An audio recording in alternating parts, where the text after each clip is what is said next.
రాష్ట్ర తొలి ముఖ్యమంత్రి కేసీఆర్ పేదింటి ఆడబిడ్డల పెళ్లిలకు ఆర్థిక సహాయం అందించేందుకే ప్రతిష్టాత్మక పథకం తీసుకొచ్చారని ఎమ్మెల్యే కోవా లక్ష్మి అన్నారు. కొమ్రభీం ఆసిఫాబాద్ జిల్లా కేంద్రంలోని ఎమ్మెల్యే క్యాంపు కార్యాలయంలో జైనూరు లింగాపూర్ మండలానికి చెందిన 97 మంది లబ్ధిదారులకు కళ్యాణ లక్ష్మి షాదీ ముబారక్ చెక్కులను పంపిణీ చేశారు. ఈ సందర్భంగా మాట్లాడుతూ కాంగ్రెస్ ఆచరణ సాధ్యం కాని హామీలతో గద్దెనెక్కి ప్రజలను మోసం చేసిందని మండిపడ్డారు. కళ్యాణ లక్ష్మి పథకం కింద ఆర్థిక సాయంతో పాటు తులం బంగారం ఇస్తామని చెప్పి మాట మార్చిందన్నారు. తెలిసిన వాళ్ళతో చేయించుకోండి, కానీ మధ్య వాళ్ళకి 10,000, 20,000, 10,000 అడుగుతున్నారు. అట్లా ఎవరు కూడా ఇవ్వకండి.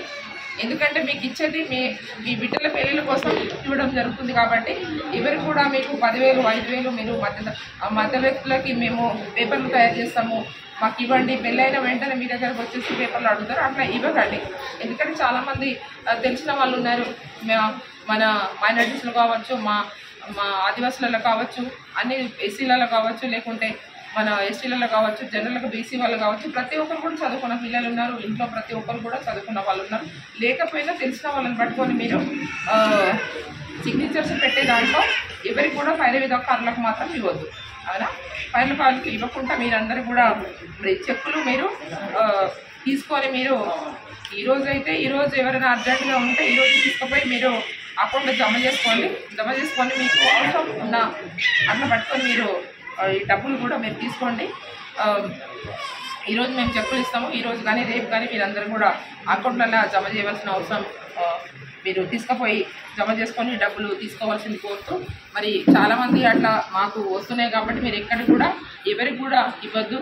ఏమన్నా మీకు తెలియకపోతే అక్కడే స్థానికంగా ఎంఆర్ఓ గారు ఉంటారు, ఎంపీడీఓ గారు ఉంటారు, మీకు చెప్తారు ఎవరి దగ్గర సంతకం పెట్టాలి, ఎవరి దగ్గర ఏం చేయాలని చెప్తారు. కాబట్టి మీ మధ్యవర్తులకు మాత్రం ఎట్టి పరిస్థితులు కూడా 5-10,000 రూపాయలు ఇవ్వకుండా మీరు మీ బాధ్యతగా మీరు చూడవలసిన బాధ్యత మీ మీద ఉంది. కాబట్టి ఏదేమైనా కూడా సరే, ప్రభుత్వం నుంచి వచ్చినవంటి అన్నీ కూడా మేము కరెక్ట్గా ఇవ్వడానికి మేము చేస్తాం.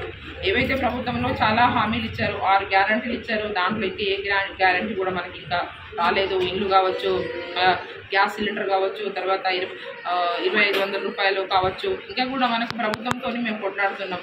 మీరు ఇస్తామన్నారు కాబట్టి మా మహిళా సోదరులకు, మరి పేదవాళ్లకు మీరు సాయం చేస్తామన్నారు కాబట్టి ఇవ్వండి అని అంటున్నాం. కాబట్టి మీ తరఫున మీరందరూ కూడా గెలిపించారు కాబట్టి తప్పకుండా మీ తరఫున నేను ప్రతి దానికి కూడా మరి అసెంబ్లీలో కావచ్చు, లేకపోతే ఎక్కడ కూడా మంత్రివర్లు వచ్చినప్పుడు కానివ్వండి, ప్రభుత్వ దృష్టికి తీసుకుపోవాల్సిన అవసరం బాధ్యత మా మీద ఉంది. కాబట్టి తప్పకుండా ఏవైతే స్కీమ్స్ వస్తున్నవంటి ప్రభుత్వంలో వస్తున్నవంటి కళ్యాణ లక్ష్మి కావచ్చు, ఇంకా ఇతర స్కీమ్స్ ఇందిరమ్మ ఇల్లు ఇస్తామంటున్నారు, ఇందిరమ్మ ఇల్లు కావచ్చు, అవన్నీ కూడా మెయిన్గా